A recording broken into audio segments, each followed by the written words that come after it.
Thank you all for tuning in to the Josh Terry podcast, brought to you by Raising Grace Studios. Want to give a big shout out to all of our sponsors: Par Hopper Golf Apparel, Knife a Month _shop on Instagram, Gridiron Coffee, Nobles Networking, Two Pilots Distillery, shit. You know who the rest of you guys are. Project K9 Hero. Thank you to Mr. Jason Johnson. Y'all make sure y'all go look up Creative Vets. They're not a sponsor of the show, but y'all please go look them up. We're going to play in a golf tournament for them soon. It's a great organization. And if I forgot you, it's because I'm drinking whiskey and tequila with a pretty young lady sitting on my couch today. And shout out also to our management company, Red Circle. Thank you for taking care of my fat ass. Sitting across from me today on the velvet couch, it's Miss Cat. Hey, how are you? I'm good.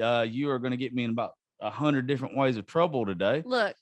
But thank you. I could help you with your sponsorships. I saw the way that knife cut, and I about passed out. Knife a Month _shop at Instagram. It cut the knives, or it cut the knives. It cut. You sure you want to pitch a sponsorship deal right now? It cut the limes that we took our shots with of Patron, and let's just say that I was impressed, and I never get impressed by manly items such as a knife, let alone it's a tactical knife. It did what it was supposed to. Yeah, I was impressed. I was impressed that you wanted to drink tequila with me at 3:00 in the afternoon. I was shocked that you didn't judge me when you were like I was like, no, I love Patron. He was like, you love Patron? I was like, I love Patron. He's like, did we just become best friends? I'm like, yeah. He's like, you want to go to the store real quick? I said, absolutely.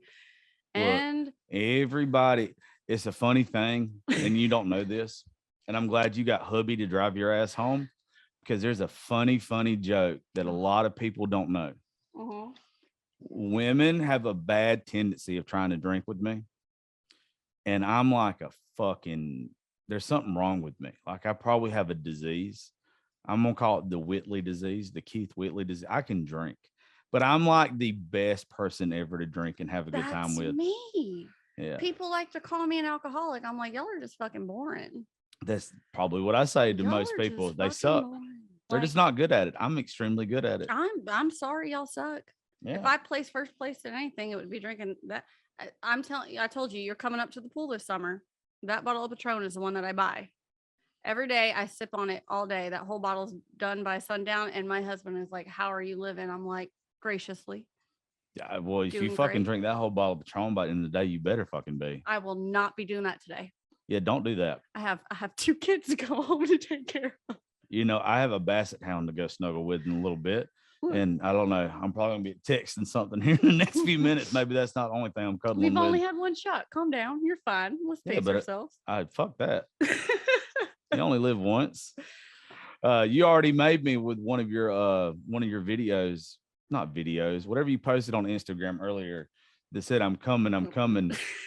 I posted whatever I said on there. I was like, I haven't heard that from a woman in a long time or something. Yeah, I said, I haven't heard that in a long time. And I said, hashtag whatever. It seems like it's been a million years or some shit. And my Instagram was just like, all of a sudden, I was like, we can change that. And all of a sudden I started looking at the people who sent the messages. And I was like, well, I am drinking whiskey today. What are you doing? I'm kind of a piece of shit. I don't think you're a piece of shit. I'm really not. I don't think you're a piece of shit. I think people aren't ready to appreciate your honesty. Well, that's the only way to be. But see, there's yes. But a lot of people say, oh, I'm blunt. But there's a difference between being blunt and honest, humble, and kind. Yeah. Because I used to be a blunt. Blunt. Am I allowed to cuss? I told you before you started. Oh my God. Okay. I used to be like a blunt ass bitch. I would tell you my opinion, my feelings, the way I thought about you, felt about you, without thinking about how it would make you feel and how it affected you after you left my presence. There's a difference. You have been very honest and very open and just very blunt, but you have not once made me feel less about myself in your presence. I'm not supposed to. That's not what a grown-ass man's supposed to do. Well, that's not what a grown-ass human is supposed to do. Well, true. Yeah. Man or woman. Yeah. No. I think there's too many people. I was joking with somebody recently, and they were calling men like me that are single fuck boys or whatever. And I was explaining to them, I'm not a fuck boy in the first place. It's if you think the joke was that I made to this person is I wouldn't date you because you're not my, like, I don't have a type, but I'm not looking for a type anymore. I'm looking like for passion with somebody. Yeah. I know what you are to me. Like, I know you're either a good time or you're just a friend. I'm fine with just being friends with women at this point in my life. It's way better than having a headache. Like, and this woman was telling me, like, you don't know what we could be or whatever, and all this kind of shit. And I was like, look, darling, you're not for me. And more importantly, I'm not for you. Like, you just don't understand that. I can already see through the bullshit, but you're trying to take me home right now. I'm telling you right now, if you take me home, I'm a grown ass man. You're trying to sleep with me. There's a good chance I'm going to sleep with you. But I'm telling you right now, I know I don't want to date you. Yeah. Now, if you still want to take me home and me being honest with you beforehand, that's fine. But don't get mad tomorrow when I'm saying that to you now. And I appreciate that, honestly. And she was like, she didn't. What? Like, she thought like most women, she thought she was going to go take me home, and she thought she was going to change my mind with whatever she was going to do. I'm 34 years old. I love each and every one of y'all. I think every woman, regardless how big, how little you are, is beautiful. I think every woman ought to be told that she's beautiful. Yeah, absolutely. I think every one of y'all are fucking queens. Yeah. But I've had sex just as I'm 34. I've never been married, so it's not like I've had a lack of women in my life. Yeah. I'm not like I've had a plethora of them either. You're not going to change my mind with sleeping with me. You're going to change my mind with other things. Yeah. If I tell you up front that you're not changing my mind, don't think that you're going to do something behind closed doors that's going to change my mind. Well, hold up. No, you're not. None of y'all can. Look. Okay, not you, but my husband. Mind you, we met. I was a bartender. Yeah. He was. I like the hell out of your husband, by the way. He's cool dude. as fuck. He's a good fucking dude. Yeah. Pain in my ass, asshole. He's supposed to be. We're men. He has foot to mouth disease all over the place. Have you fucking met me yet? Well, yeah, I know you suffer. Me and him are too. going to be best friends. I know. I feel like we need to do the "In the Arms of an Angel" commercial for you guys. Like foot to mouth disease, but he was a server, and so he ended up like walking across the bar, and these guys were hitting on me, and they were making me uncomfortable. I was like, I'm married, because as a bartender, I always wore a fake ring. Yeah. Comes walking around, this little shaggy-headed skater boy, tall, lanky son of a bitch, and I was like, I'm married. That's my husband. And he looks over, he goes, they're like, you're married to that? And he was like, yep. Yeah. And then just kind of like hop, skips, and scoots away. And when I started dating him, I really so when I saw him, I actually loved him. I've never had that feeling before, ever. Literally called him husband the day I met him. That's sweet. Yeah. Fuck. It's a pain in my ass. But he told me from the get-go, he's like, I don't want nothing serious, and I know you have a daughter. Because I did. I had Graceland. Yeah. And I was like, me neither.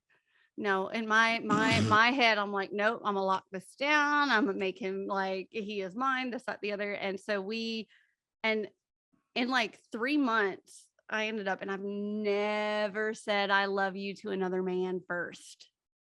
I've always waited for them, and I've always said, oh, well, thank you, or love you too, not knowing what the fuck love really was until I had my daughter. And I was laying in bed one day, and I said, I love you. And it was the first time I was ever vulnerable with anybody. And this guy, Ryan, was the first guy that I ever told where I came from, my entire story with. And he was actually I was myself. I did not have to lie to him at all. And I told him I loved him, and he just held my shoulder. He was like, oh, thank you. I broke up with his ass so fast. I ran away. And then 2 weeks later, we were at Buffalo Wild Wings in Douglasville, Georgia. And I was sitting there with his cousins, because his cousin was my best friend. We're hanging out. And he walks in, and I already had a date lined up where I was going to go to the movie theaters in Hiram. And he's like, where are you going? Dressed like that. And I was like, on a date. And he's like, no, you're getting in your, and when I tell you, my husband is not dominant at all. He goes, no, you're getting in your car. You're going to meet me at your house. And he's like, and we're going to talk. And I was like, yes, daddy. Like, and I went home and we have not broken up kind of since. But yeah. I like the fuck out of him. He's a good guy. He's a good fucking He's dude. got it written on his forehead. Huh? A good guy? He's got good guy written on his forehead. Man. But he has a smart ass mouth. Hey, that's usually the best of us. That's why. But how do I put up with how do I handle that? I'm gonna give you a little bit of a life tip right here. How old are you? I'm 32. All right, so you're younger. So I'm the grandpa here. I'm older big brother. I can older big brother. That's right. what I am to women, and I love the fact that I'm that way. By the way, would you rather have a boring ass old man, or would you rather have that smart ass mouth? Smart ass mouth. That's all you got to ever say. Smarter than you know what? I was actually frustrated the other day because I do see a lot of my friends, whether they're social media got people or like friends from my past. I see a lot of the men, they go out and they're like at the bars during the week with their like bros and they're doing this and that and the other. And I'm like, man, see, they have lives, babe. Like go live that life. And my husband's at home watching YouTube obsessed videos, with you, probably. First of all, obsessed with me. Yeah. Watching YouTube videos about how to grow a garden and like how to fish and this and that, the other. And literally for a second there, while I was folding his laundry the other day, I like I was like, I don't have to worry. See, that's me. See, that's me though. Like when I'm with somebody, I'm obsessed with them. See, are you a Scorpio? I'm a September 10th. Virgo. You're I love a Virgo. Are you sure you're a Virgo? I fucking don't know. I think that's what they tell me. Okay. I don't read into none of that shit. You have to. I don't believe in none of that. I think it's dumb. All right. I respect your opinion. I don't believe it because but Virgo makes sense to me. I know, but it's because you don't understand. I'm telling you, I used to think it was stupid too. You got it. I'm gonna do your chart before we leave. Okay, you do my chart before we leave. But no, I get it. That's every woman that I've ever met says they want the guy that goes out and like has his shit until he goes out and does his shit. Like I like being obsessed with somebody. I was literally talking about this other day. I had somebody recently in the past couple of weeks on my show that was off air bitching about somebody that she's been seeing. And it was like, this person won't show me off. This person isn't obsessed with me. And like, this woman is fucking not only a good person. Yeah. I'm talking about checks off all the boxes, but she is fucking beautiful. And this guy will not show her off. And I took offense to it as a single man. Is he on social media and she's not, or? I'm not going to disclose too much of it. I'm not going to disclose too much of it. That's their shit. Yeah. But, in anybody's realm of it though. Yeah. Like it was where I kind of took offense to it. It was like, I would show you the fuck off if you was my lady. Yeah. Like to her. And we had a long conversation afterwards. And I was like, Dawn, you got to realize somebody's not showing you off.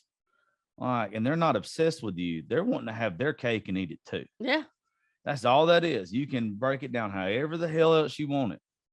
That person is more concerned with maybe losing followers, maybe losing other interests, maybe other people finding out about you than actually like gaining more of your heart or gaining more of your respect or whatever. Yeah. Like, don't be that person. Well, so I love the fact that your husband's fucking obsessed with you because that's the type of guy I am when I'm with somebody. See, I always told Ryan that, knock on wood, so you went to Wendy's and we were still fucking talking about you. You didn't even have to leave the room to still be part of the conversation. Yeah. We sent him away, or he was hungry. But I told Ryan was like, if we ever got to like divorce for say, like what would I will never date a man who is a social media or TikTok famous person ever. See, I used to say that I would not date a woman from, you can take them off. It don't matter. This is a very comfortable place. I used to say I would never date anybody in social media for the longest time, but I've completely changed that now because the only people that understand my life now are people in social media. See, I've watched way too many of the people that like I care about, or just people that I find they do it the wrong way though. See, but see, yeah, you know what? You're right, because the people that I've watched them date, I'm like, how did you miss those red flags? Well, not only do they miss the red flags, they want it too fucking bad. They make their whole everything about that person. Yeah. What? Yeah, fuck that shit. What you got to do is keep doing you. Mm-hmm. Let them keep doing them. And then when you're together, just if something like organic happens, yeah, then do it. Don't force fucking something to happen. I don't like that forcing that shit. First off, this is something that everybody that needs to learn. Like I keep saying, I've said it, it seems like the past 5 or 6 episodes of people keep calling myself the grandpa because I've done it longer than y'all from working radio and everything else. Too many people allow the people that are following them to control what they post. Because they want another like, they want another comment, they want another follow. You have to realize the reason why people like you in the first place is because you're being you. Yes. The second you allow people to control your content, you're not being the authentic version of you. Can I pause you right there just for a second? Okay, so I actually recently, this is so weird that you just said that. I know my horoscope. You don't want to hear about it. Anyway, it's okay, you can say it.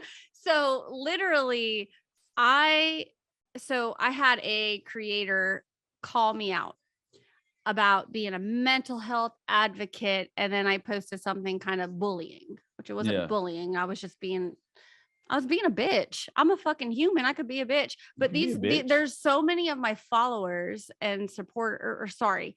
So I have supporters and then I have followers. Yeah. My supporters know my true intentions and this, that, the other. Yeah. My followers just follow me for, I don't know, entertainment purposes. I don't know. Yeah.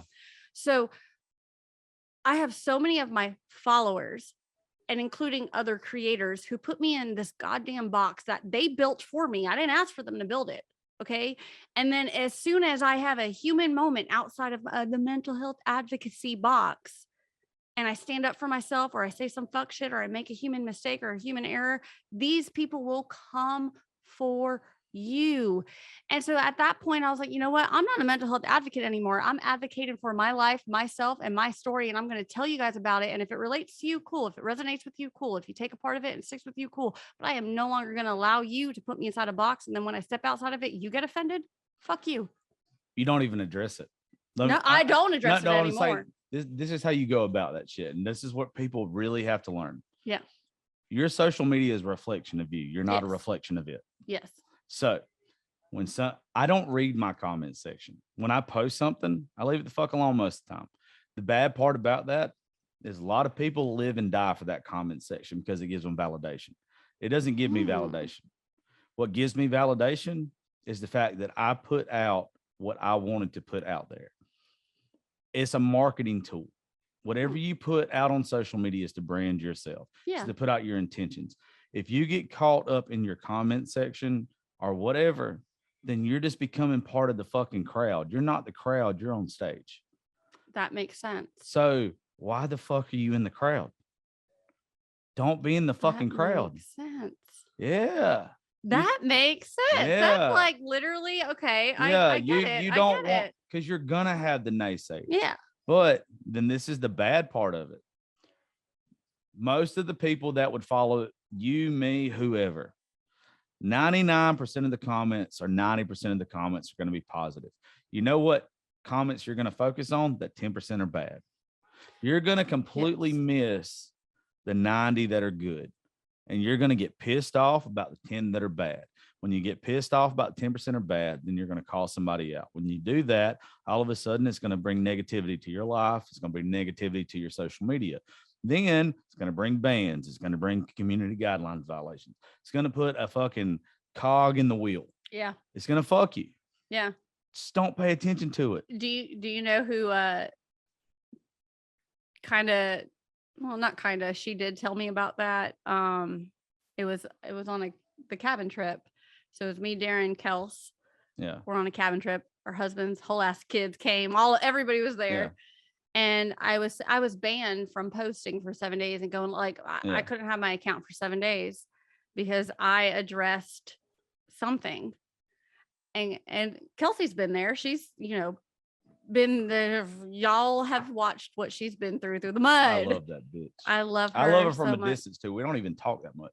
We don't I don't think we've talked since the last show. Since last show I did with her. We don't talk that much either. But I tell you what, if she called me and said, "Hey, Kat, I need you," or if I said, "Hey, Kels, I need you," immediately pick up the phone or we'll answer a text. Like, she sucks at texting back. But if I say, "Kels, I need you," what do you need? Like, but she sat there and I was like, "I'm banned." I was pissed that I'm banned. And she was like, and she knew what I was going through. And she's like, "Was it worth it?" I'm like, "What?"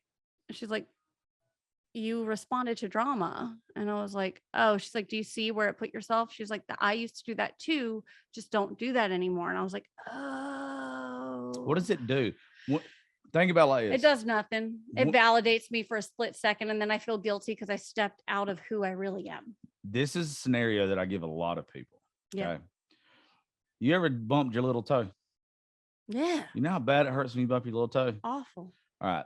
You ever bumped your little toe and you threw a bitch fit as soon as you bumped your little toe and you ended up hitting like your elbow or something else and you made it worse? When have you ever been in a negative situation and acted negatively and it made it positive? Never. Ever. So if you're in a negative situation, why act more negative?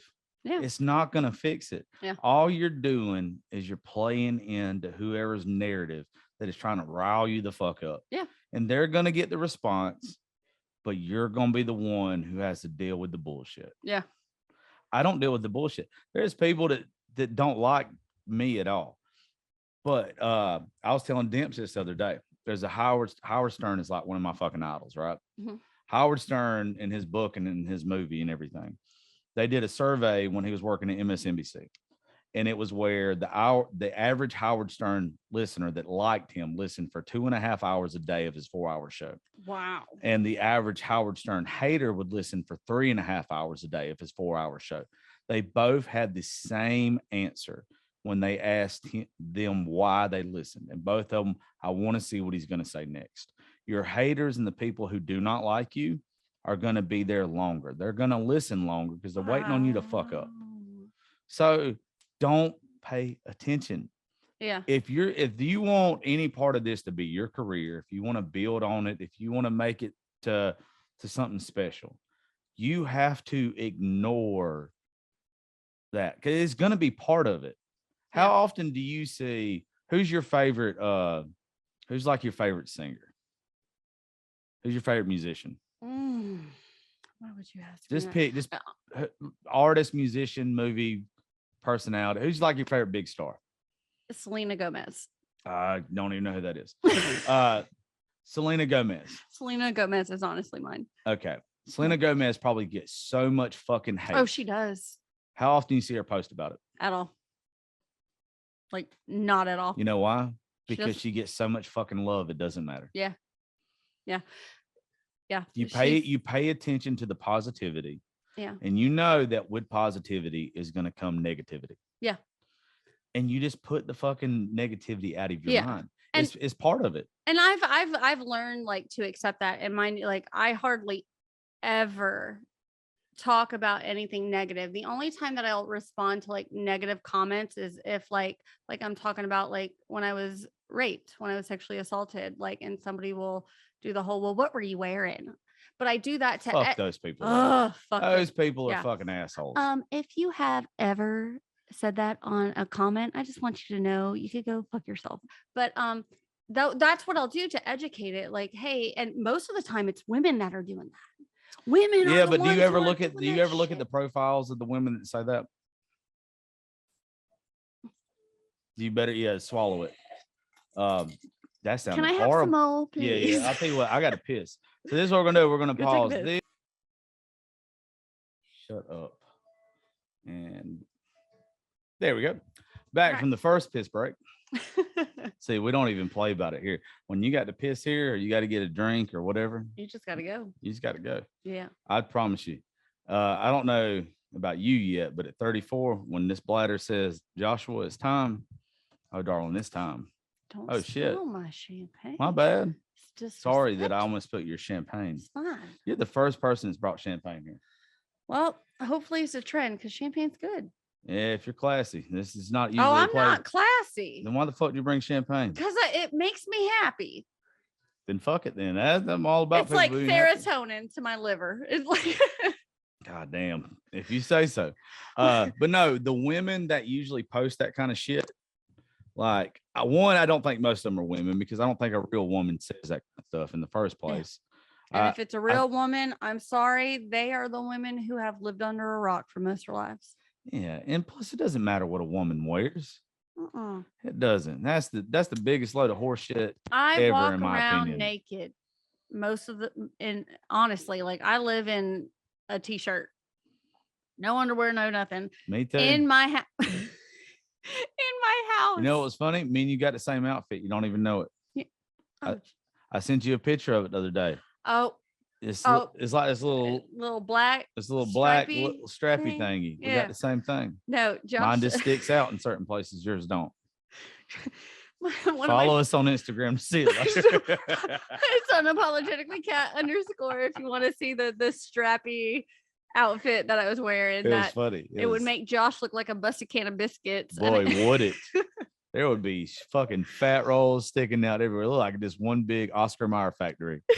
Not in the midsection, but like in the guts. Like a ham, bacon, and twine on Christmas morning. God damn, yeah. That's a great analogy. Yeah. Just stick it in. Get back to fucking the sexual assault. Yeah. Whoa.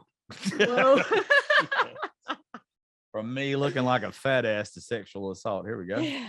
But like that, I think that's like typically the only time I respond to negativity is when it's like to try to educate people about stuff like that. Like if they, and like some people are just so freaking ignorant that they can't even see it. And so then I started learning you can't argue it's stupid. And then I started learning that some children are commenting this shit on your stuff. And I'm like, who the fuck is your mom and dad? Well, their mom and dad suck because I didn't teach them in the first place. But you said the right word. You said ignorant. Ignorant. They don't know any better. That's another reason not to fucking argue with them. Exactly. Because you're not going to get your point across to them. And so it's like, why waste your energy there? Yeah. But I've also had conversations or responded to comments on my social media platform. And these people were like, oh my God, you know what? I never thought about it that way. And then they would DM me and we would have a private conversation. They're like, holy shit. And then they were like, different, like they were like, oh my gosh, they're like, I shamed my friend who was raped. And I like, she came to me and she was raped and she told me she was raped. And my first question was, what were you wearing? What were you drinking? It doesn't fucking matter, y'all. Yeah, see, I'm jaded. I have a hard time. I don't know how to say this. There's a very small percentage of people that I take serious. Yeah. Because I think a lot of people just want me to answer them. Mm-hmm. And give them that attention that mommy and daddy did not. Yeah. You can look at someone like there's a woman who's gonna be on the show on Sunday that I'm very excited to talk about. It seems like she's been through some very traumatic experiences in her life. And like when I read some of the stuff that she had been through from some other people, it makes me want to be more open to talk to people. But then you get certain messages from people who you look at their social media, and I know I'm not supposed to judge people by their social media, but when it doesn't seem like you have any substance to the stuff you post, and then you want to sit there and you want to cry about like things that have happened to you, you can't post a picture or something on your social media of, how do I put this? Let's say like a cartoon, Looney Tunes fucking. This is going to be very crude. You can't post like Looney Tunes fucking on your Instagram, but then the next thing that you send me is, hey, I want to talk to you about this happening to me. Like, does that make sense? Like you have to have some depth to you. Like, when I look at your social media, you have layers to you. Like, I want to talk to the people that have layers. Yeah. I want to talk to the people that I don't really care what you post, but don't sit there and tell me that. Don't contradict yourself. Yes, that's probably what I'm trying to say. Yeah. Like you can't make a joke out of something 1 minute and then want to talk to me and be serious about it the next. Because the stuff that you post on social media does bite you in the ass. Can I disagree with you for a second? You can if you want to. I can. All right. So I like when people disagree with me. Okay, good. So, and I told you, I like when people disagree with me and challenge me, and I'm so glad that you're the same way. But so I recently posted a TikTok, and I don't know if you know this about me, and we'll go back. I used to have a huge gap in my tooth, like not just gap, but as people told me growing up, it looked like I ate a bowl of cement for breakfast. Like my mouth used to be awful, my smile awful. Yeah. So I saw this trend and I've had it saved in my drafts for months. I mean, literally probably a year. But I was waiting to get with my close friend Brittany Mingo. She's also on social media too. I was waiting to get with her because she saw me then, like with a gap and a lisp, and I still have a lisp, and I'm not sure if you've heard it or noticed it. I can't hear a lisp. Oh, it'll come out. You wait till I get drunk. You wait. Oh, it gets real bad then. But I was waiting till her because she saw me that way, and so did my other friend Brett too. But to do this trend with her, is this where you basically like take eyeliner or something and you put it in your teeth and make you look like you have a gap. And it says, I'm getting sick and tired of your promises. I don't know. It's silly. And so I did that and people were pissed. Oh my God, you're making fun of people with gaps. I'm like, people used to tell me I threw up gang signs with my teeth. I literally started laughing. I couldn't even finish the trend because me and Brittany were laughing because I finally in that video, like I found laughter in my trauma. Yeah. And like, we stopped laughing for a minute and like walked away. And she was like, are you okay? I was like, I can look at myself like that now. Yeah. And then like when people started to mention, oh, you're making fun of people with gaps and lisps. I'm like, bitch, I still have a lisp. I finally found confidence in my like gap. And it made me like I started laughing. I was like, oh my God, if I was me, like if I was child me and not trauma, like I probably would have laughed at myself in the mirror too. You're supposed to. Yeah. Like, a lot of the things that we do, I don't know if you notice about a lot of comedians, but a lot of the things that they talk about is from traumatic experiences. Yes. A lot of the things that I joke about now, you have two choices in life when you go through a traumatic experience. Mm-hmm. You either can joke about it and fucking own it, or you can let it own you. Or victimize yourself. Yeah. I don't want to be the fucking victim. I want to be the hero of my goddamn story. Exactly. So it's funny you say that. When I was young, I had to have the 4 top teeth of my mouth pulled. So like I was snaggletooth for like the first 2 or 3 years of my school life. So like I didn't have the first, like my teeth were rotten or whatever it was. I can't remember. They didn't come in right. Yeah. So like now I got big ass horse teeth. I can eat a goddamn apple through a barbed wire fence. That's fine. Yeah. But so like I thought, well, like this I couldn't say 3. Yeah. Every time I would say like 1, 2, 3, motherfuckers think I was like trying to climb a tree, and I couldn't say zebra. Everybody thought it was a zebra. I can't even fucking say it wrong now. But you're supposed to make fun of the shit that used to hurt you. That's how you know that you've dealt with it in a healthy way. Yeah. And when you can actually laugh about it and play it off, anybody that gets upset with you, anybody that's whatever, they haven't dealt with it in a healthy way. Yeah. You don't want to cry about it no more. You don't want to be upset about it anymore. You're over it. No. You've dealt with it in a healthy way. A lot of people are like, well, other people haven't dealt with it, so you shouldn't find humor in your shit. I'm like, but me, I dealt with it, and if I share it, maybe they can find humor in it, because the one hater equals to 10 people who have DM'd me that was like, you've helped me find my confidence, this, that, the other, like da da da. And it's and I'm like that honestly, I most of the time, like when people are posting hateful shit, I screenshot it, I send it to my sister, and we're laughing at you. I just want to let you know we're laughing at you. Like we're literally laughing because we're like, are you like that sensitive? Like, do you not have any? And most of them are men, and I'm like, you don't have any balls. Oh, I would imagine most of yours are men. Don't have any balls. Yeah, I would imagine most of yours are men. Yeah, You would be the type. this is probably why I like your husband so much. Oh, and I think Christ, why is it goes back no, to my but husband. this is why I like me. And I think like, first off, we do during the summer, and I'm just going to invite you now because while I'm remembering. What's the date? We'll figure it out. It's probably going to be in August or July. All right, bet. Like the past year or two, like we took some folks from the show and took them to the beach and recorded some shows and hung out at the beach all week. Yeah, y'all are going on us. You two are going fucking with us this year because I want to fucking hang out with you guys. All right. But you would scare men. I do. I love it. You would scare me. I love it. I would imagine most of the shit you would get is from me. Oh, I love it. You're an attractive woman. Thank you. Your husband is obviously like a badass dude. Yes, he is. Like the fact that he can deal with the shit you post on social media and be cool as fuck about it speaks volumes for him.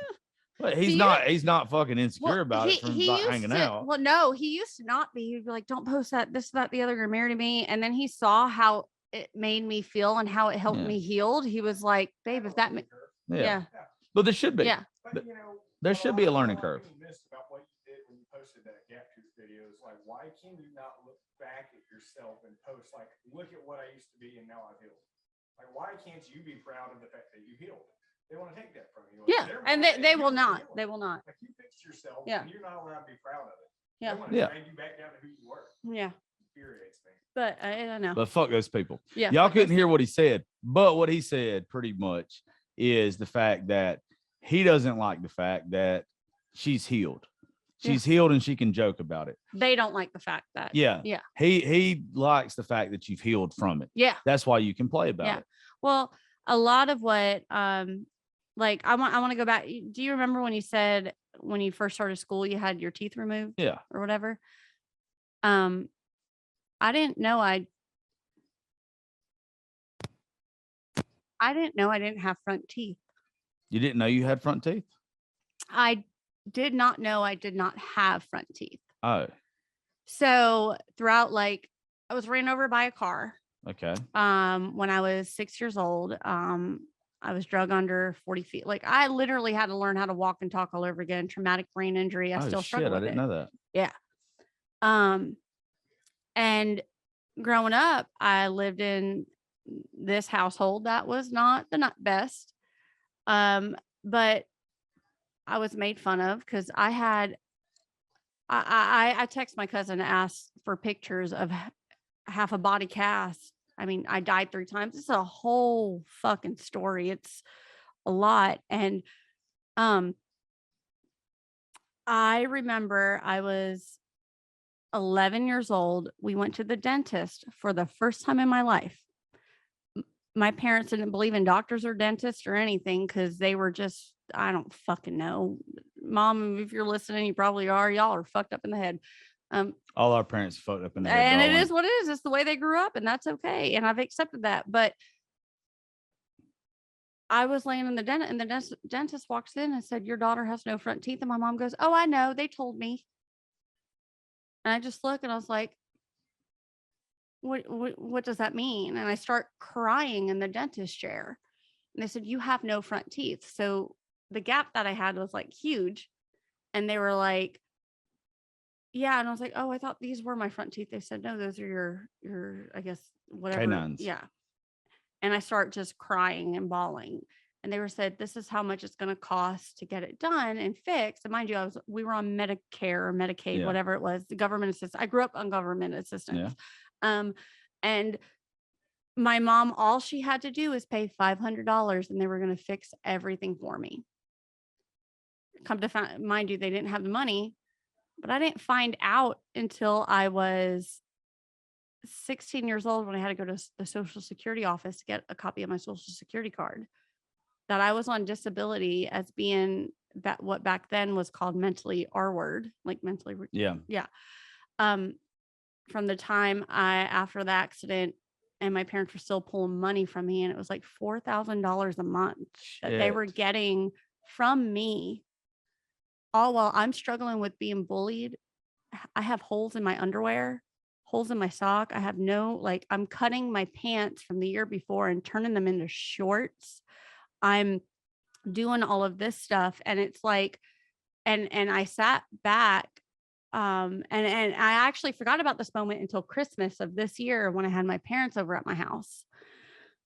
Sorry, I'm scattered, but no, it's fine. Be scattered. What happened is I had my parents over at my house this Christmas, and we're all sitting around the Christmas table, his family, my family, and we're talking about just life, like joking, laughing, family stuff. And then my mom out of nowhere starts blurting out, was like, do you know? And my mom had a stroke, so she's kind of not all there now. And she goes, do you know that there are parents out there that will make their kids be on disability and then not give it to their kids? And up until that point, I blocked that out, what I found out when I was 16 years old. And and Ryan already knew about this because we've talked about it. I walk over to Ryan in the kitchen and I'm like about in tears on Christmas Day this past year in 2021. And I said, how dare that bitch, knowing she is the one who did that to me. And at that point, that's when I said, I'm cutting off my mom. Like, she will be here for kids' birthdays, holidays, but like that is our relationship. And it made me realize that I struggled my entire life because my parents, specifically my mom, my dad's a saint. Like, if you met my dad, you would love him just like that man. But my mom is the female who kept a lot of this from me. My dad had no clue she had me on disability. Damn. Yeah, my mom's kind of a dickhead too. Yeah, mom. I don't. Yeah, my mom's a. Well, we always. We don't have to talk about. No, that's fine. Okay, that's okay. We've talked about my mom a lot on this show. My mom knows how I feel about it. Mine doesn't. Yeah. I always say, my mom has a superpower.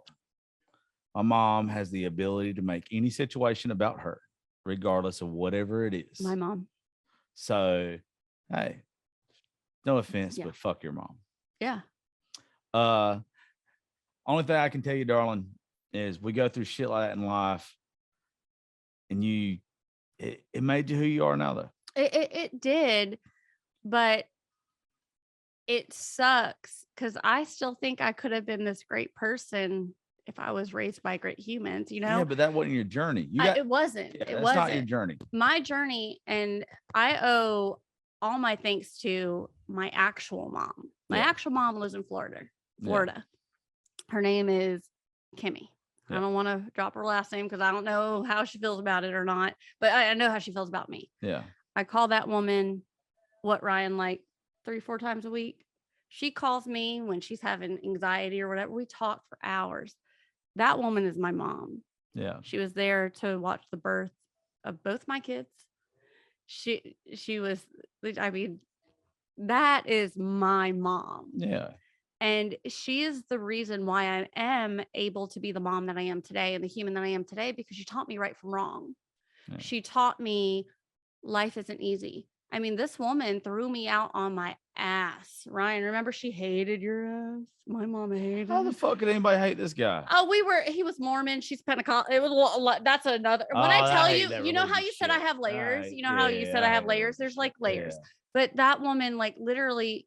So my mom, my biological mother taught me tough love is basically like beating my ass. Yeah. Okay. My mom, who is my universe, my God-given mother, taught me that tough love is loving you, but also teaching you a lesson. Yeah. Without abuse. That's that Old Testament shit. And that, yeah. And so that's my mom. Like, and so she taught me that it's okay to like let your guard down and just be who you are or whatnot. Versus, you know, my mom, who would just randomly like beat the shit out of me randomly throughout the day. Like, I would come home from school, my sister did something wrong, I would get my ass beat. And so it was like, but that is my mom is the one who lives in Florida. So I have 2 moms. It's okay. I do too. You do too? It's funny that you say that. My grandmother was my mom, as far as I'm concerned. My mother is my mother as well. She gets on my goddamn nerves, don't get me wrong. We got a better relationship now as an adult, but I also know how to keep her at arm's length. Yeah. Like, I mean, we're better now than we were when I was a child, but also, like, I don't know how you are. I don't know how most of the folks that are listening to this show are, but like at some point in time, I realized that I'm the fucking adult now. Yep. And we're going to do shit my way. Yep. It's not that I think that I know better, but I think that I know better. Like I'm gonna do. We've done it. It's not that you think you know better. Yeah, I've done it your way for long enough. Yeah, I'm gonna do it my way now. Yeah, and I've had people that I've been blessed enough in my life that my grandmother, she's right behind me with my daughter in that picture.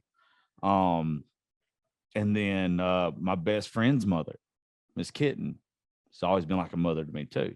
Mm-hmm. So I've been blessed enough to where even when my mom wasn't probably the best mother, she was a mother. I had other people there to step in. So I get what you're saying. Like I never went without when it came like the mother figure. And then Donnie, who's my dad, he's the fucking biggest dickhead on this planet, but I love him. I am probably the man I am today because of that dickhead. I love that. He's such a fucking dickhead. God, he gets on my fucking nerves. But I am a dickhead. So Look, it's hard. It's hard to, how'd I put this? Because I want it to mean something to you too. When we go through the shit we went through, like our parents, mm-hmm. you got to take the bad with the good. I do. So like even with the lessons that they taught us that were like we don't get when we're younger, the older we get, you got to respect the tough love. I do.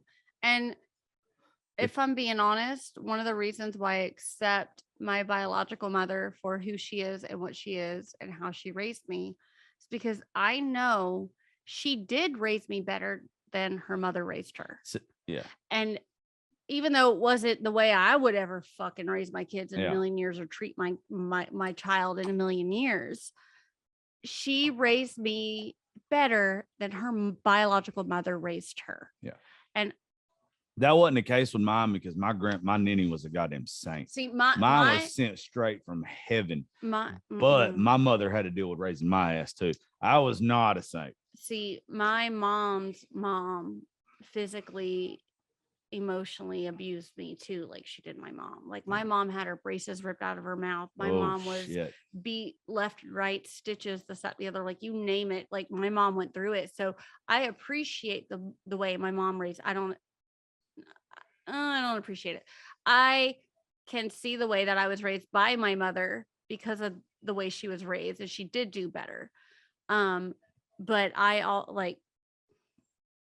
my mom's mom is, and I still believe is Satan. Like I told my mom already, because my mom made amends with her mother. And I said, look, I said, Patricia, that's your mom. So that is not my grandmother. My grandmother is Nanny Barbara. Yeah. She passed away. That woman, she would make you turn red in a heartbeat. I swear to God, she loved a good man with a beard. Like even on her deathbed in the EMT, like she was literally flirting away through it. She is the world, like that is my grandmother, and she died. When Patricia passes away, I said, you best believe I'm gonna throw a fucking pool party and I'm gonna invite all your family. Let's see who shows up. Nobody will. Nobody will.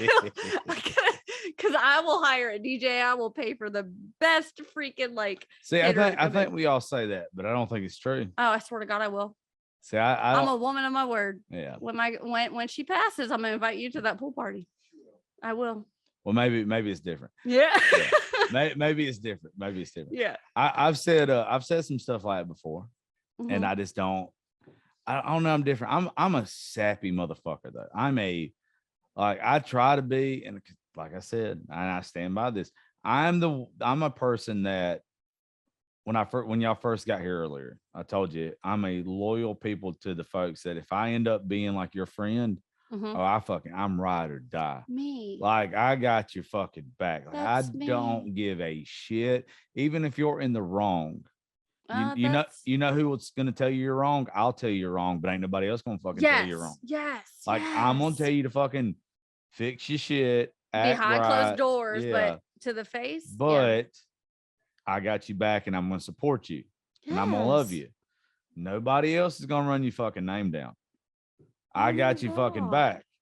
I swear to God, I'm the exact same way. That's exactly how I am now. But if I don't like you, I literally will not piss on you if you're on fire at all. I won't even look your way. Mm-mm. And there's just some people that I will find a way to meditate to your screams while you're on. Yeah, I will. Like literally. I think I'm so good at ignoring the people that I just do not give a fuck about now. But I just think there's too many entitled fucks now. I think there's too many people to think they're too big for their britches. And I told y'all on the car earlier today, like, I like downplaying so many things. And I like finding out who a person is. Yeah. And when somebody reveals themselves to me, like, you're going to get the real side of Josh. You're either going to get, I love the two things I model myself after is cowboys and mobsters. As stupid as that sounds. No. Because they are the most loyal, respectful people you're ever going to find. A cowboy is going to do anything in the world to protect you, to have your back. They will fucking damn near die for you. A mobster is the same way. If you're in the family, you are protected even when you're wrong. I grew up Sicilian. Yeah, see, that's my shit. And that's like, if I had a fucking creed or whatever, it'd be a mix of cowboy and mobsters. Yeah. And that's how I am with everything in my life. Yeah. And a lot of people think that just saying, oh, I'm loyal, like it's a thing. I'm like, no. Loyalty is family to me. Yeah, it is. And family isn't what it used to be to the most people, to the boomer generation. And I hate even bringing that up, but it's not like a lot of generations prior to, I believe, ours, is your family. Oh, that is what it is. But no, to me, and I think this is why I find like relationships and breakups, like breaking up with relationships hard, is because when I accept you into my life, you're my family. Yeah, exactly. Like, fucking you are not just another willy-nilly. I meet willy-nilly people along the way. I do. But when I accept you into my life and you meet my kids and I consider you family, and then you break that trust. Yeah. You break me. I had a girl that I used to date. The last relationship I was actually in. Yeah. She told me at one point in time, and I hate that this bitch ever said this because she was right. And I love her for that she said this. Like, it's the last heartbreak that I had, and I haven't dated anybody since then. It's been like a couple years. But she told me, she said, I would rather have loyalty than love. And looking back at it now, I didn't understand what she meant then, but now I do. And it's like, even though I really value love, I really, really do. Somebody being loyal to you is way, way more special. Way, way more special. Love is something that word gets tossed around a whole lot. Oh, a whole lot. A whole lot. But how often do you hear somebody I'm loyal to you? Like, see, I'm literally that dog. I know what I am. I'm literally that fucking dog on your front porch. Yeah. If somebody fucking comes up and they ain't supposed to, I'm biting the fuck out of them for you. Oh, me, like, I have, Ryan, how many times have I almost went to jail for my friends? See, I am that guy. Like, I'm that girl. I am that girl. Like, at Cowboys in Kennesaw years ago, and I fucking posted about it on my TikTok too. There was somebody who slipped my friend a fucking roofie, and then the two friends we were pre-med at UGA, like, comes up and they're talking to me, distracted me, and I'm looking at my friends and I see what the fuck is happening. I smash a glass across his face. You know, do you know why I have a good reputation with women that I do? Because you do that shit too? No, the big brother shit. Nobody ever fucks with the women that I go out with, because like I don't look like the nicest guy ever. Like, I don't look like the person you fuck with. I'm also like a big ass teddy bear though. Like, I don't like fucking fighting anymore. I don't like being that person. Neither do I, but I can. Same. I can. It's fucking same. I can. And that's what, like, but here is how, like, zen I am now. Yeah. Is I will allow somebody to hit me 3 times before I know. But that's how, hold up. That is how zen I am. I will allow somebody to hit me 3 times before I swing back. And he didn't even believe it until he saw it with his own eyes. Like, because he's always heard, like, oh, badass. Oh, you think you're a badass. And I'm like, No, I don't. I hate using myself as my secret weapon because I could tear a motherfucker up. And a lot of people look at me and they're like, no way. I'm going to teach you the most badass thing you could ever What is learn it? right Tell me. now. All Right now. I want to learn. I literally my had to party do trick. it. I literally had to do it a week before last in Nashville. Tell me. Okay. Without throwing a punch, you scare the fuck out of somebody. Without even fucking looking at them nasty. Oh, I'm here for this All now. right. Hang on. No, I'm fucking dead ass serious. What do you do? Me and Dustin Heron and some more people were watching one of our real good friends play. His name's Blaine Bunning. And this guy, I don't know who the fuck he was. I have no idea. I've never seen him before in my life. There was a girl he was dancing with, and he was obviously getting handsy or whatever. Yeah. And she had never met him before either. Like, it was just Nashville. It was having a good time. She wanted to get away. You could see it on her face. I'm the type of guy that I'm there to have a good time. I'm not trying to take nobody home. Hell, I don't even ask you for your name, your number, or whatever. I don't give a fuck. I saw it. I'm there listening to my boy play. I grab her by the hand. I spin her around one time, and then I let her go. That's it. Because I knew she was trying to get away from this dude. I hear him talking shit to his friends. About you? Yeah. So Dustin hears it too. And we're all dancing, and the dude's standing behind me. So very nicely, I walk up and I say something in his ear. And it was, I can't for verbatim, I don't know what I said, but it was in a very nice tone. It was not ugly. And I was like, dude, if you keep running your mouth, we can step outside like adults, or we can both have a good time. It's up to you. I'm going to go back up here and dance. He left. You don't ever say anything ugly to them. You don't try and intimidate them. You let them know that if they want it, they can get it.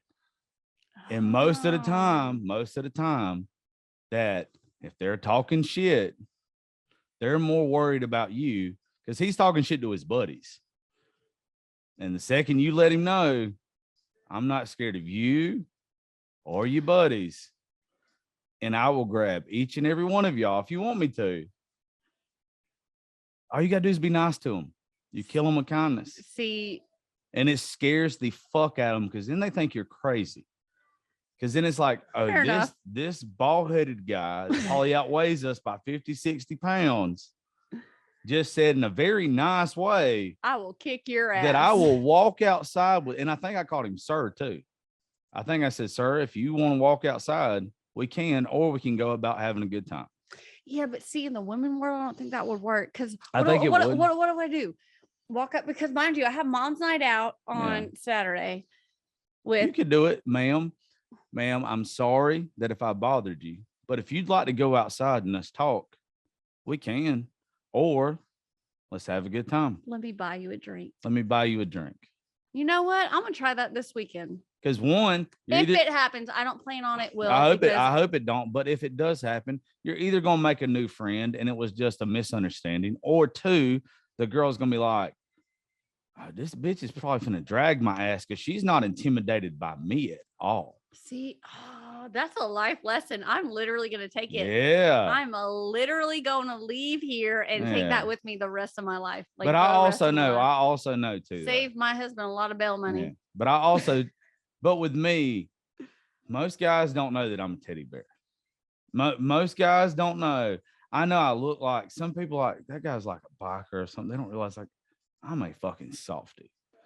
Like I don't know. I got that vibe from you. I got that vibe as, hey, I didn't get a softie or a badass. I got the vibe. I got the protector vibe from you. Like literally, like, I love you, I protect you vibe from you. I didn't get. Well, yeah. I'm bad about that with women because, like, I feel like if you and your husband went out with us, or Demps or Kelsey and Curtis or whoever, the way I look at it is I got a daughter, and one day Gracie's going to go out. There better be somebody there acting like her big brother. If I don't treat a woman like that and back her up and be that big brother and just protecting her, like almost like that offensive lineman, then if I don't treat women like that, then she's not going to have that one day. I believe in karma. Yeah. Like, I have to do that for her. I love that. So, like, I feel like it's almost my duty because I can hold my own. Like, I do kind of have a good track. I don't like being that person. I don't ever want to be that person again. People who are that Yeah. person, they don't Yeah. come off as that person. I would rather intimidate the fuck out of you by me being nice to you or just buying you a beer and just de-escalating the situation. Then beating the fuck out of you. Yeah, I don't want to do that. I do that all the time. I don't want to be that guy. When we were younger and we used to go out, me and Ryan, he would literally see me buying like females drink. Females would just try to fight me for no, and I would be like, oh my God, why? Like, I just like, I'm here. Like, I don't understand it. And he never understood it either. But you seem like the type. If you are somebody like me or you, we're usually a target for people who get drunk and want to show their ass. For some reason, they want to. I'm the worst target ever because I will throw hands. Yeah, but they want to prove themselves. With the wrong bitch. I don't say it works out fucking good for them. I mean, what? I'm not saying it works. He shook his head. I'm not saying it works out good for them, but they don't pick the fucking smallest person in the bar. But I am the smallest person in the bar. Yeah, but you look fucking mean, and I've got to piss again. Do I? So yeah, piss break number 2. Piss break. I gotta go pee pee. I had 2 kids. I go first. Bye. You go ahead. Back. And we're back from the second piss break. And second shot break. Oh yeah, we took another shot of tequila, didn't we? Yeah, tequila. We done went from fighting to fucking dyslexia to everything else. Yeah. Tell your little beautiful baby that it's okay to be dyslexic. Yeah. I'm dyslexic. I can't fucking read, write, spell. Lee Tucker, my big brother in Nashville, is gonna hear this. He's a songwriter. He's goddamn good at what he does. That motherfucker hates me because every text message I send his ass backwards. If it wasn't for text to talk, I would be fucked. Literally, my daughter is the same way. So my oldest, Gracelyn, she'll be 12 April 14th, and she's dyslexic, and she was diagnosed with dyslexia, I think like 3 or 4 years ago. And this baby is the smartest kind of like, I don't understand. Like, it makes no sense to her or me, but she's finding power in her diagnosis because she's seeing like George Lopez and all of these other actors or whatever who are opening up about their dyslexia. Well, it's nothing weird. It's not. I think it's fucking awesome. You know why? I don't think it's awesome, but it's just something you can't fucking help it. Yeah, I mean, like anything is just like anything else in life. But like I think it's awesome because her brain, the way she talks to me about the way her brain works, like I'm like, oh shit, I never thought about that. Yeah. Like, so I think it. So I guess you with dyslexia or being diagnosed dyslexic, you're like, no, it's not awesome. But like hearing the way her brain works and turns, I'm like, what? You just like with me, I don't think about mine too much. I'm just so used to it. Yeah. Like I don't know another way. Yeah. This is the only way I fucking know. Yeah. But once she's accustomed to it and she realizes like there's nothing to be ashamed or weird about or whatever, like you're just wired different. But that's with everything. That's with mental health. Yes. That's with anxiety. That's with depression. Yeah. That's with fucking literally anything. Everybody has a chemical imbalance. You just don't know what your chemical imbalance is. Yeah. My chemical imbalance is anxiety, depression, dyslexia. There's just so many weird things about everybody. Mine's PTSD and bipolar. Yeah. You seem like you would be bipolar. See, hold on. I don't mean that in a bad way. I don't think bipolar is no. always a bad thing as long as you know it. But I want to like tune into that a little bit more. What makes you think that? So a lot of people, I do a lot of shows with vets and everything that have mental health issues, right? But also one of the things I do because of that is like I have to almost have an understanding of some disorders, right? Otherwise, it's me.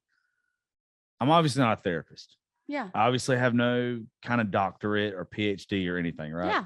But for me to sit here and talk to certain people about what they have without me having an understanding of those things would be just fucking bad. Like it would be wrong. It would be like me being just careless. Yeah. So you, from the stuff I've seen of you post on social media, hanging out with you and your husband today, you remind me a lot of, honestly, me. I'm not bipolar, but one thing about my anxiety and my depression is my highs are really, really high. My lows are really, really low. And with someone with bipolar disorder, it's to the extreme of that. Is your highs are fucking high, The best. and your lows are goddamn catastrophic. Yep. And you seem like the type, from just the past hour and 4 minutes of this show, that I can tell that's what you are. Yeah. That when you're in a good mood, you're probably the funnest fucking person to be around on the planet. Yeah. But everybody is always here for that. Yeah. But, well, you got a new friend that can be there for the lows, though, too, because I understand the lows. Yeah. The lows, far few. I have my husband and my mom. Well, you got somebody else, too. Even though I'm sure husby, because I fucking like hubby. I get the lows. I'm the same way. A lot of people don't get the lows because with the lows come questioning who you are in my life. If that makes sense. Like it does. Like I've been through it with people in my life, using the things that I've told them about me. My friends, since I've been fucking in 10th grade, since social media took off, two of them watched my children be born, blew up, like through all the shit that they've been through with me in my face, like watching me grow in my 20s, all the mistakes I made, they use that against me. This is the person who she is. Bitch, I cut you off a year ago. How do you know who I am today? People that do that don't believe in growth. Thank you. I know they're stuck in their small hometown mindset. You are who I say you are. They keep you, like we talked about at the beginning of the podcast, they keep you in their fucking box. And when you step outside of that box, they have a problem with you because you no longer fit into that box that they created for you. I didn't ask you to fucking create a box for me. I don't want to be in a box. I'm going to put you in a box. When you put people in a box, you're literally saying, don't make any mistakes outside of this. Me, I don't want to put you in a box. Fucking make a mistake. Stab me in the back, but let's talk about it. Let's see if we can fix it. Well, you almost said that right. And I think for the majority of it, you do. You're supposed to make mistakes. Yes. The stabbing in the back part, I don't like the stabbing in the back part. All right. Fuck the stabbing in the back part. There comes I love everybody. Yeah. But make mistakes, because you know what you learn from. You don't learn from fucking doing everything right. You learn from doing shit wrong. Yes. That is where you get a learning experience. Yes. I have a friend. Her name is Jenny. One of my very good friends. I met off the fucking app, and she's made mistakes. Mind you, never stabbed me in the back, but has just made mistakes. There have been people who cut her off, threw her to the side, literally like just spit on her and threw her away. But not me. How the fuck is this girl who is literally in her mid-20s gonna learn that it's okay to make mistakes without somebody allowing them to make it okay to make mistakes? You have to make mistakes. But how are my kids, aside from that, how is Graceling going to my oldest? What are we gonna do there? Like, my daughter comes home, makes a mistake, fails a test, or gets drunk or whatever at some high school party, whatever, because we're going into the high school years now here in the next couple of years. Like, how am I supposed to make it a safe environment if she can't come to me and tell me that she's made a mistake, or not even that she thinks she made a mistake, that to come to me to tell me and bear her all that she has things going on in her life? And how am I supposed to help her and guide her through these things, or humans that come to me in their lives, if I am judging them? You can't judge them. You can't. You can't. You have to. A person who does not believe in folks making mistakes and growing from them is just a fucking asshole. Mm-hmm. Like, but no, it makes us the asshole. No, that's not. Anybody that believes in that can just go suck a dick.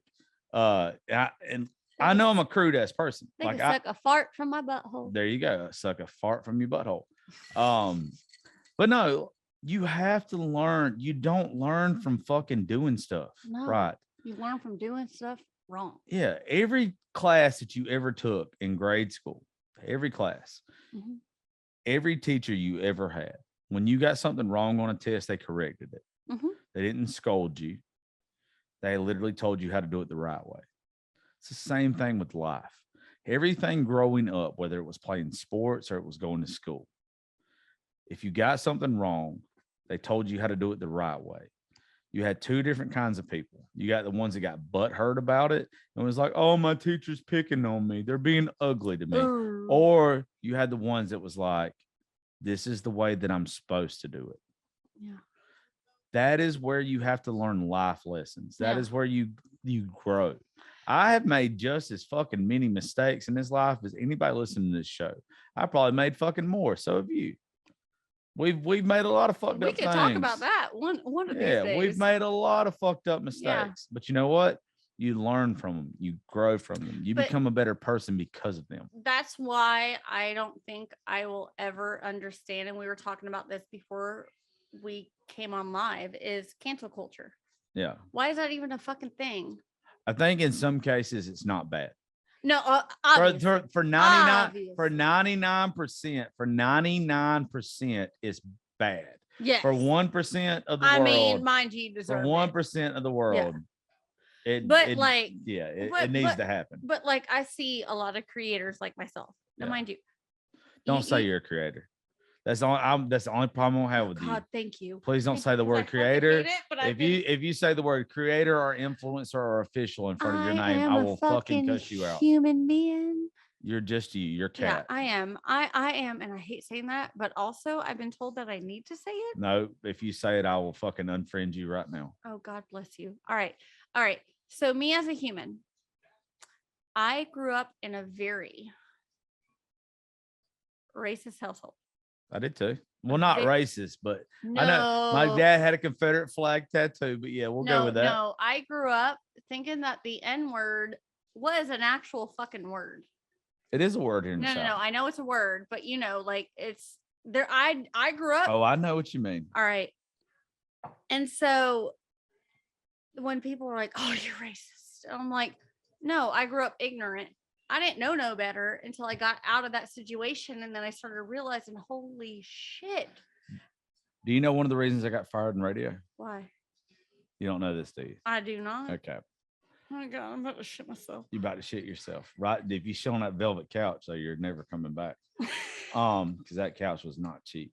So the summer of 2020, NASCAR banned the Confederate flag.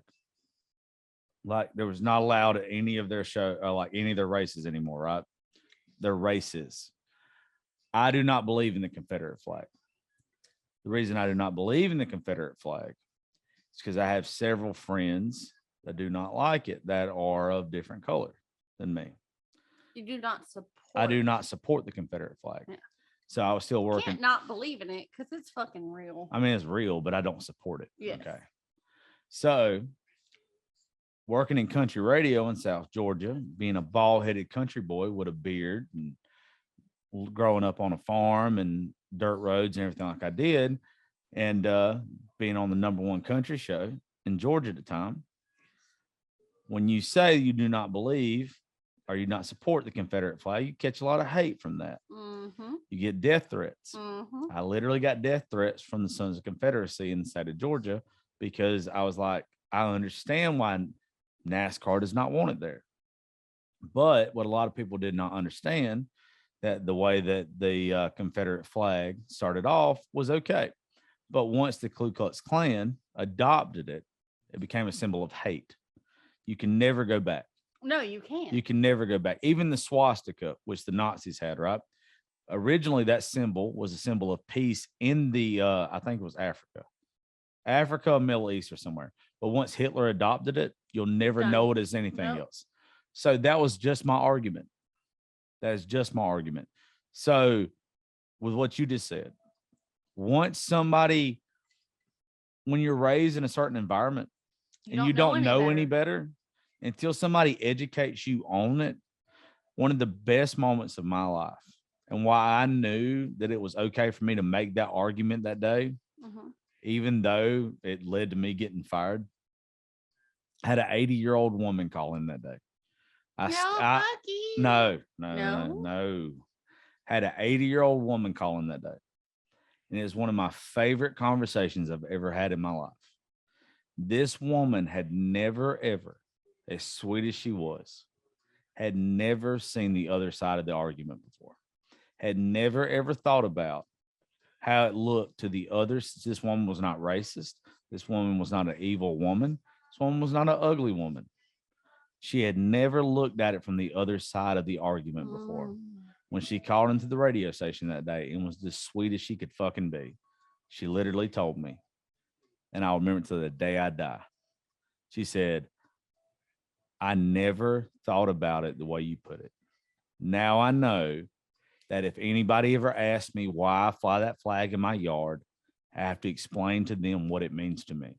I'm okay with people flying that flag, but you have to explain to them why. Yeah. You can't just fly it. Any of those symbols that could be taboo or whatever. I'm okay with anybody expressing their feelings, whatever, but you have to have the why to it. Yeah. And when that woman called in that day, it's one of those things that even though I fucking gotten so much trouble. Yeah. So I got death threats. And it's still one of the coolest things ever. Because even like a couple of days later, the people that were involved with the death threats like reached out to me. And I'm sorry. No, they didn't. They never said they sorry. Yeah. But they had a conversation with me off air as adults. And I got to express my feelings, and they were adults about it. They were cool as fuck about it. I love that. Yeah, they were grown ass men about it. Do you want to know the first time I realized that my parents were racist? Fuck yeah, if you want to share it. I was in kindergarten. There's this cute boy. I don't know how the fuck you remember that. I do. I remember, Ryan, I remember a lot of shit. Can't get shit past me. I bet he gets in so much shit all the time. So much shit all the time. But kindergarten, okay? There was this cute little boy, Jason, and I just thought he was a cute boy, but apparently he was a cute mixed boy. Mm-hmm. I didn't know any other because I was in, kindergarten. You know, it is what it is. And so I was like, Mom, Dad, my boyfriend's coming over and he's going to come hang out. And as soon as I brought Jason into the house, my mom and my dad turned around to me and said, get that out of my house. And we're in New York, mind you, to where like it's not supposed to be like that, you know, because everybody fled to the north to get away from that. No, it's like way even more awful up there, even now.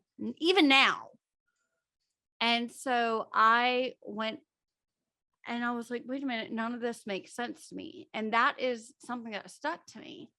But I still didn't even know why. I didn't even know what that word meant at all. And I did not even, and a lot of people probably will not believe this, but I didn't know what that word meant and the extent and the history and the dynamics behind it until like 2017, when I had one of my friends explain to me what the F it meant. And I was like, wait a minute. She was like, do you not like read? I was like, well, yeah, but not this shit.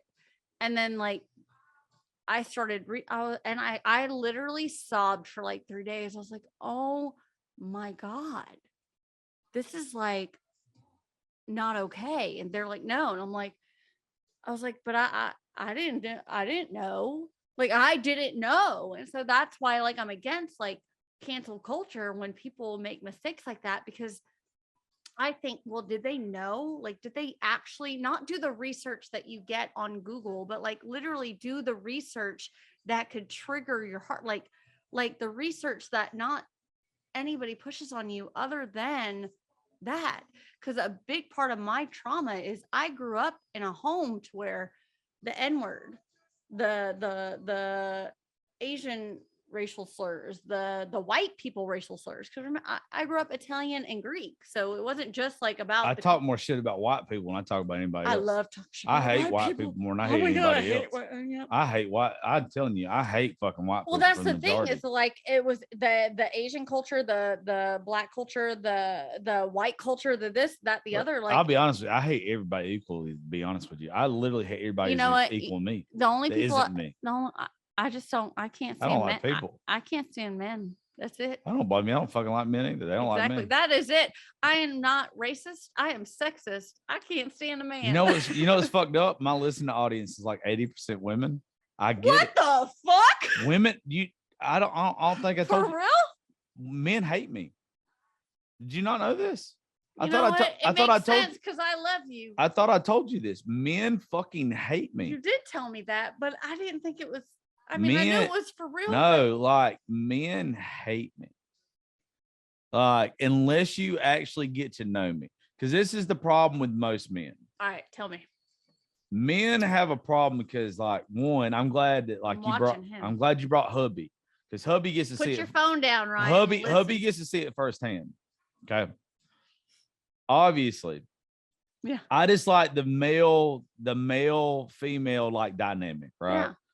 It works for me for something about it. Like, I just like the connection, right? Yes. But I'm also cool with like your husband being around. It don't mean like I'm flirting. It don't mean like nothing. That's just a better conversation for me. For some reason, I just have a better conversation with women than I have with men. Yeah. Like, that's just kind of me, like the big brother shit, like I was talking about earlier, right? Men do not like the fact that, like, even the video that I made a couple days ago about like you're supposed to show the woman off that you're with and you're supposed to be fucking proud of her. Absolutely. Like you're supposed to. A lot of men don't like the stuff that I say because you're calling them out and then they fucking get mad because you're calling them out on their shitty behavior. Yeah. And then they also don't like the fact that like I've got like this I'm a hopeless romantic as fuck. Are you really? Oh my God, you have no idea. Hold on. Like, you have no idea. Tell me the most recent thing that you did that was like. I haven't, because I'm at this part of my life now to where above all else I want. Hold on. Buying us a bottle of Patron is kind of hopeless romantic-y. Well, I didn't buy it for you and your husband. I bought that fucking Patron for me. Like, y'all just happen to be here drinking it with me, fucker. I just happen to be here to fucking encourage you to go. Thank you. Whatever the fuck you're doing. But no, like in my mind, like I've gone 34 years. I haven't been married. Yeah. Right.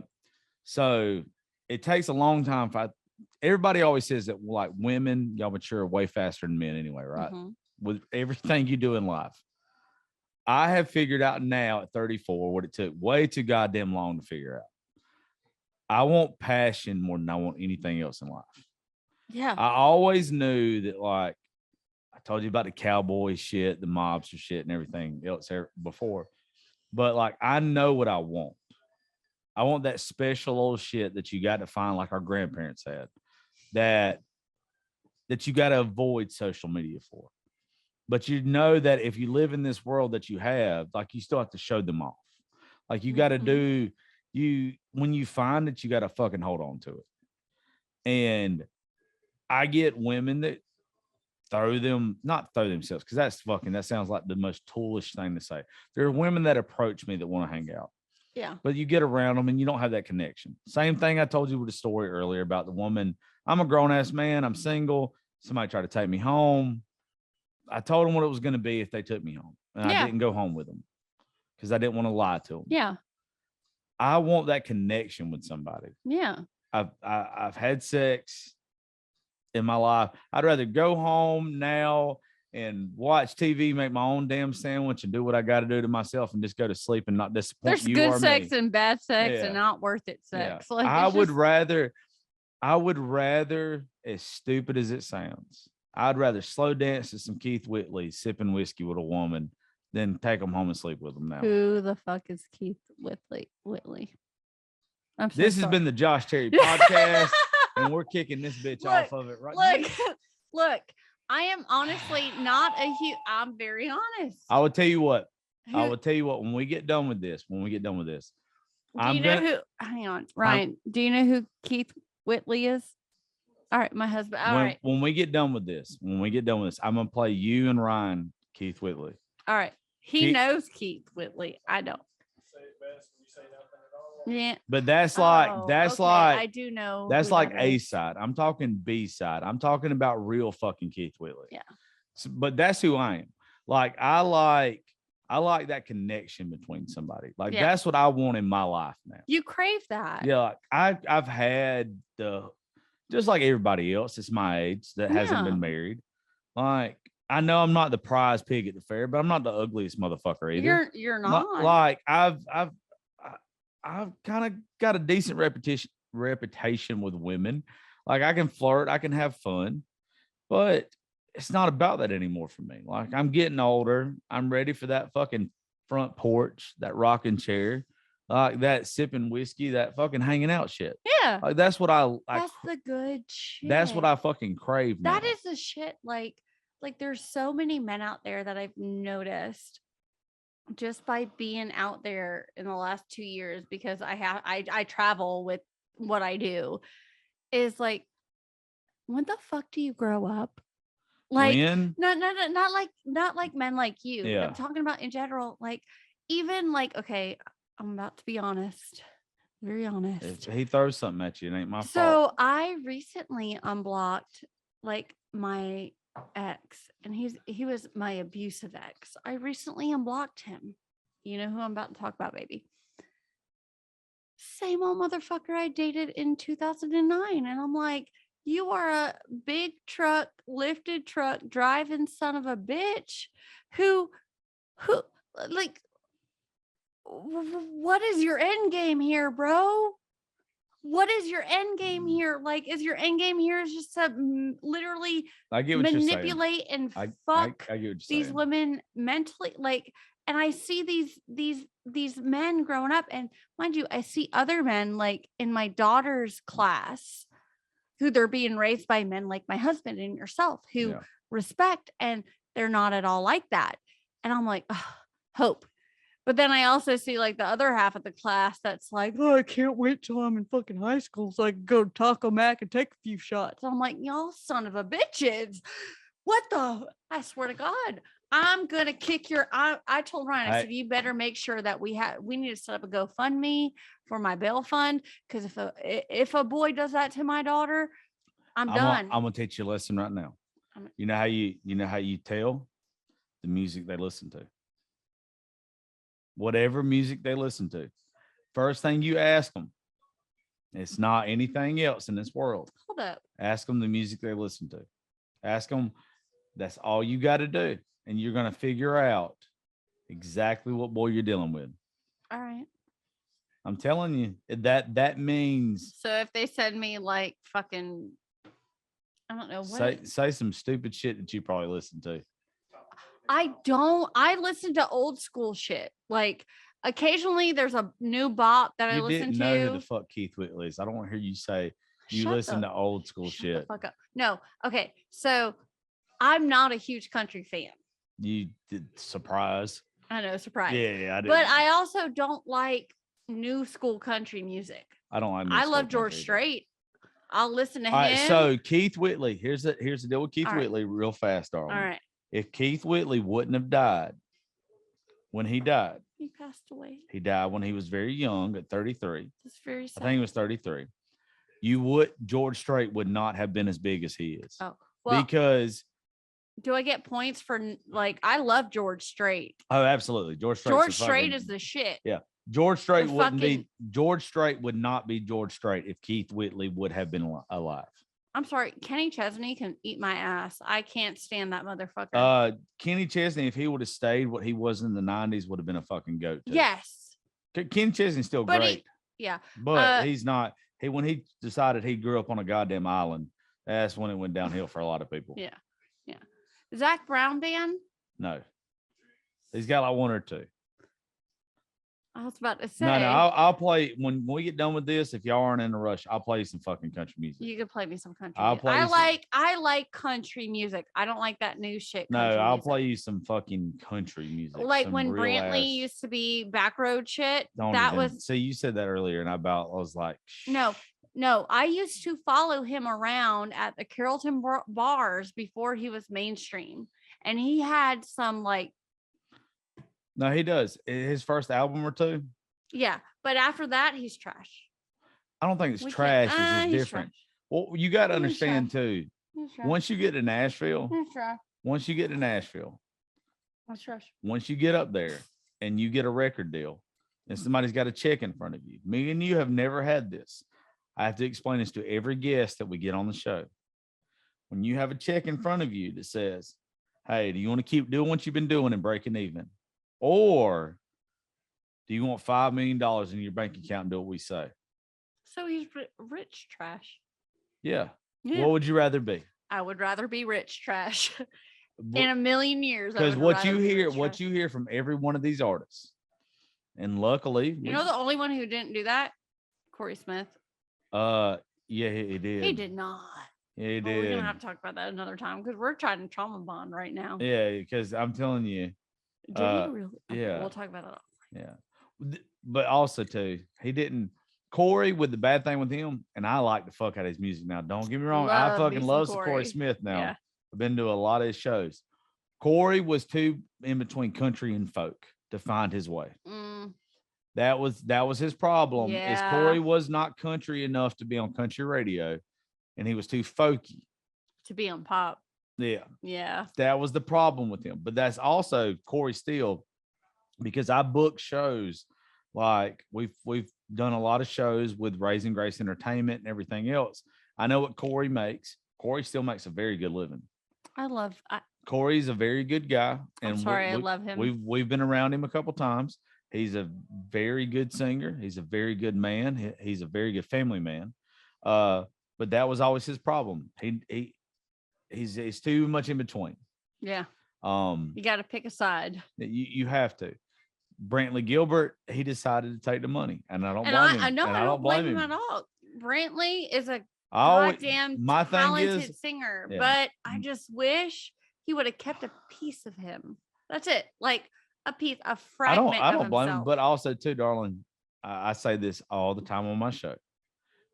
I want to find out how much money it takes for me to sell out. I want to find out, because if you put Joe Rogan, it took him $100 million to be an exclusive deal with Spotify. Yeah, I would sell the fuck out. You put $100 million in front of me. Oh boy, I promise you I will do some nasty shit. There's a whole lot more that I will do. $1 million in front of me. I'm going to show you my whole ass butthole. Oh, I will show you more than my butthole.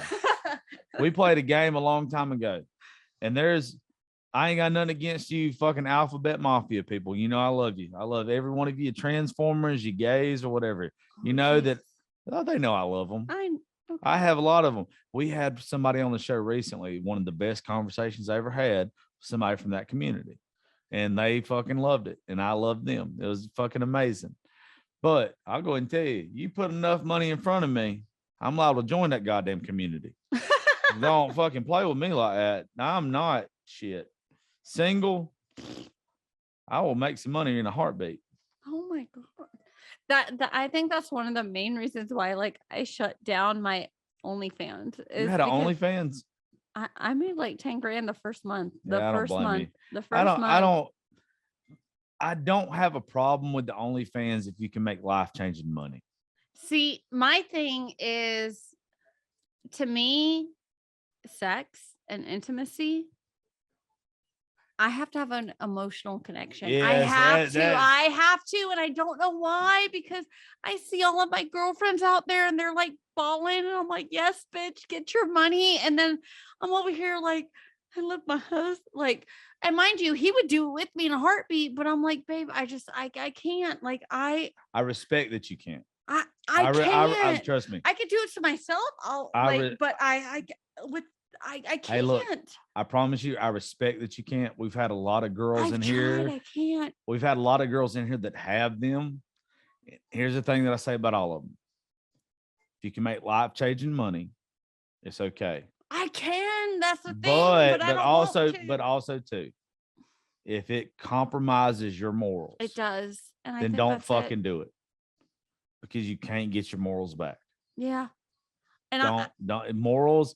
Everything that I do, every time I weigh out any situation with this show, even when I was working in radio, I always used to say my morals come before money.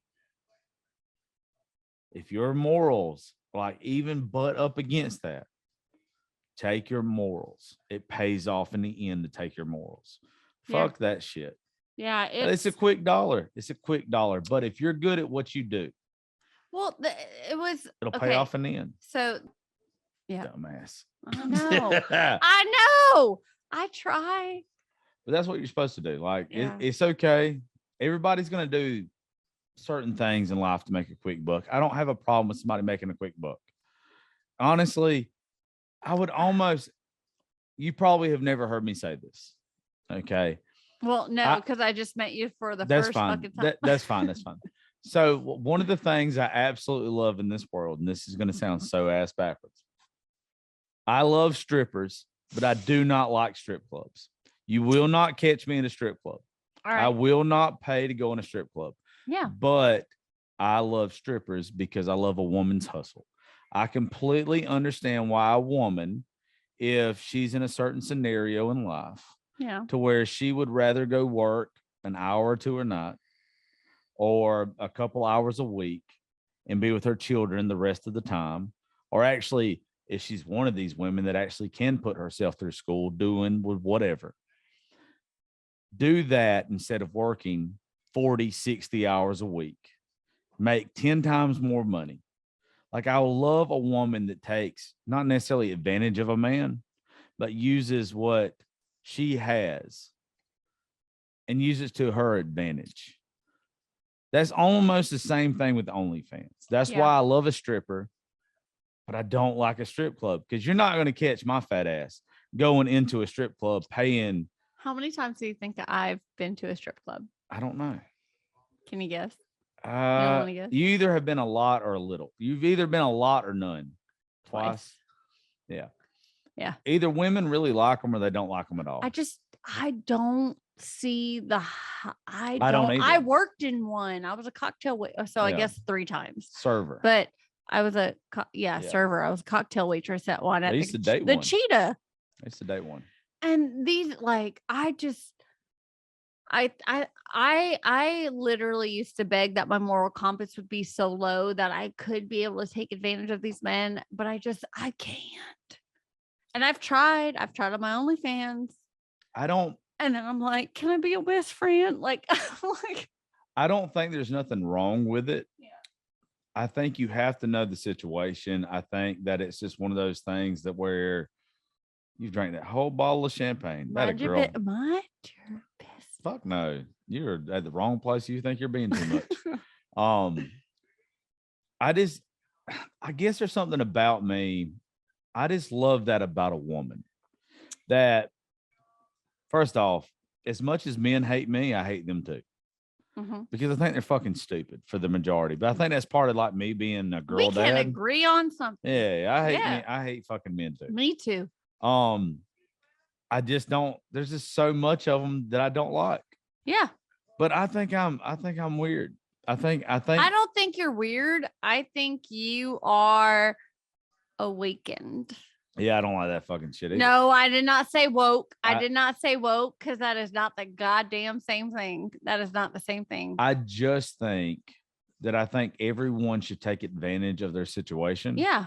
And I think that women, whether you work at Hooters, you work at Wild Wings, or you're a stripper, I did all 3 of those things. It happens.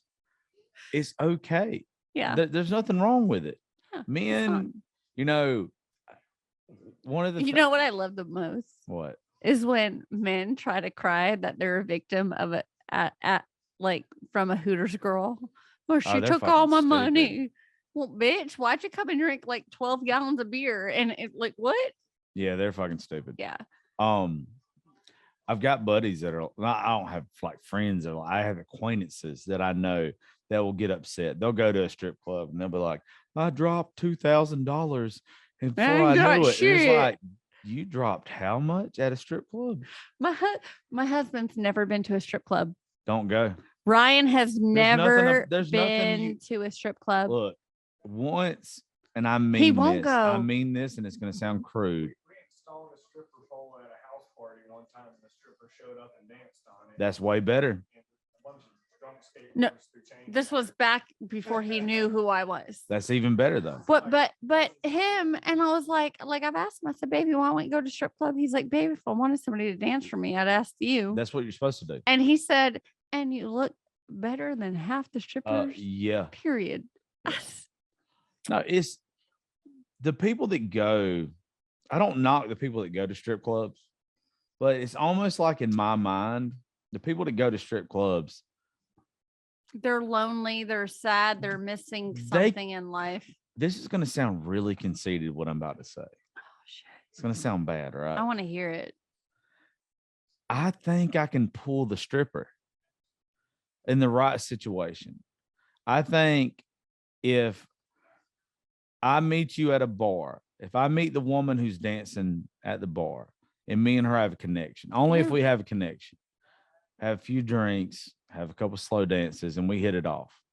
I think instead of me tipping you to see you naked, I think I can take you out to dinner and we can have a good time and we can have a night.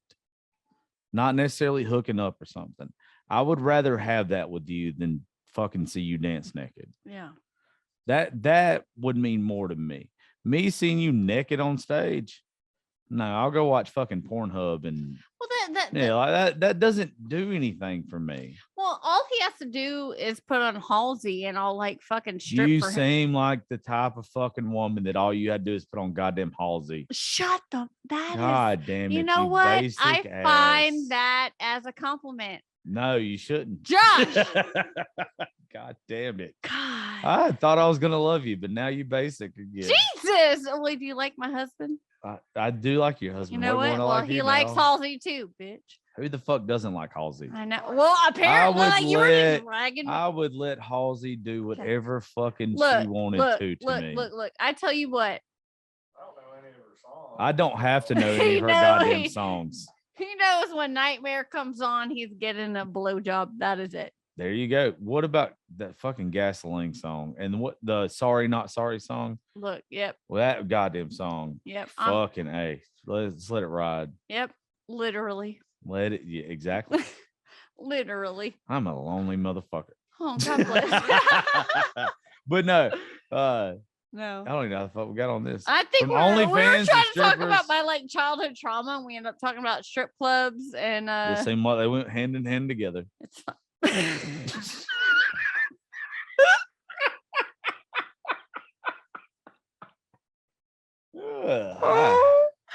I could have ended up there. I'm glad you didn't. I could have. Me too. You know why? I would have ended up with way more traumas than the life already has given me. You've done good with it though. I did. You got a very positive outlook on all the shit you've been through. I do the best I can. You have to. That's the only choice you got. What am I gonna do? Like victimize myself? Don't. I feel sorry for myself. I worked with somebody one time with all of this shit. They did nothing but play the victim. And I don't do that playing the victim shit. I love the people that fucking end up being the white knight of their own story. I don't want anybody else, whether it's your husband or your wife or whoever it is. I don't want them to be the fucking white knight. My husband will tell you, I did not save my wife, but I watched my wife save herself. So that's cool as shit. He literally will tell you, I watched my wife allow her family, her mom and her dad, allow life happen to her. But I also watched my wife wife say, I will never allow wife or life happen to our children. Like my husband literally has said time and time again, that he is so proud of me because he watched life happen to me, and he has watched me take on beatings, literal beatings, to not allow life happen to our kids. I'll do whatever the fuck it takes so You my have kids to. will never experience that ever. But that's what we're supposed to do. Ever. Like, you have to. Hold on. My daughter walked. Oh my God. Do y'all remember mechanical pencils? Do you remember mechanical pencils? The fucking Lead pens? pencils? Yeah, lead pencils. That was like the bougie, like I grew up in the trailer hood. And when I tell you trailer hood, I mean trailer hood. Tomorrow I am going to the trailer park I grew up to.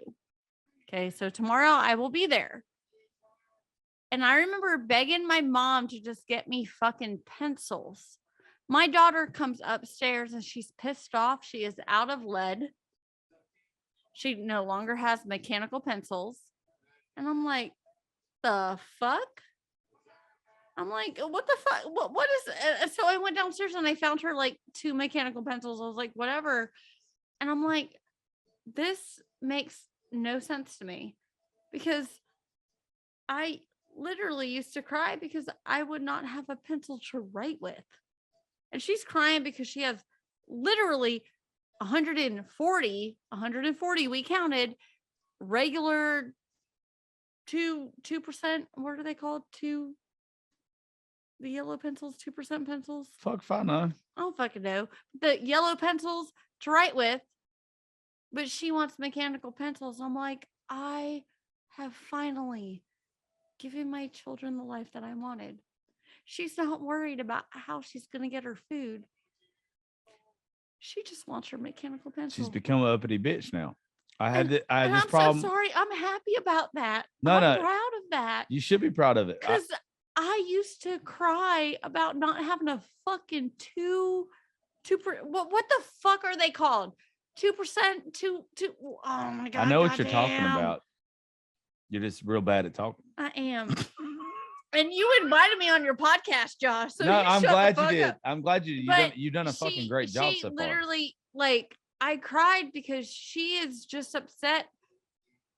I don't have a lead pencil to write with. And I never had a pencil to write with. And when I tell you, my kids say, can I have this? And I say, yes. All the time. That's what you're supposed to do. That's the cool part about being where we're at now from where we came from. Yeah. It's just little things. I'm the same one with Gracie. She's an uppity bitch now, and I love my little uppity bitch. Uppity bitch. Gosh, she's an uppity bitch. Gracelyn is an uppity bitch. Yeah. Like, it's the progression of generations. Like, yeah. Gracie's life is better than mine was growing up. So that means by the time that if my liver is still functioning, by the time I should have grandkids and I'm still around, their life will be better. So my great grandkids' life should be fucking way better. You've just set the standard for it to keep getting better by generation by generation. Yeah. So you have generational wealth, but you also have generational success. So you have just done the same thing I've done. It gets better by generation. That's all you've done.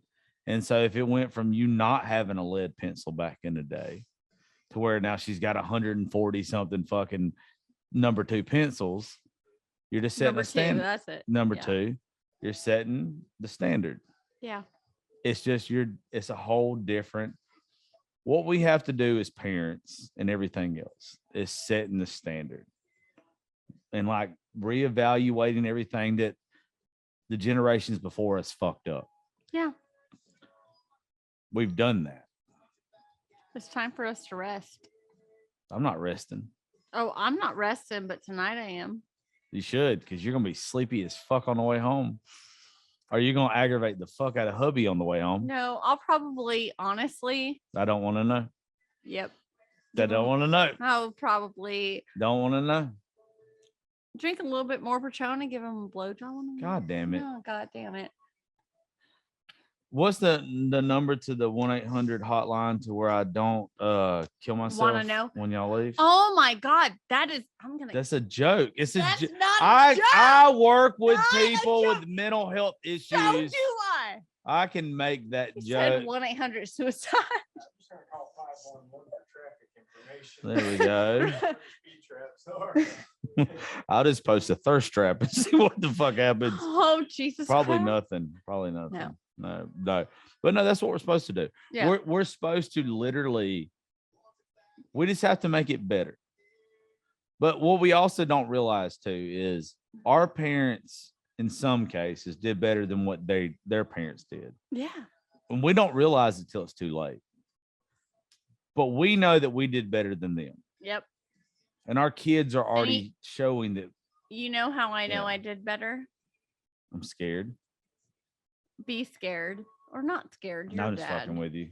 But, and I think I posted about this.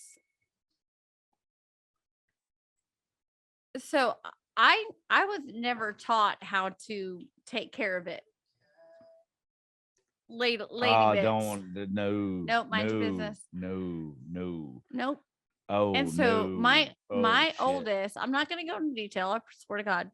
Oh, Literally God. came to me and goes, "Mom, can you help me?"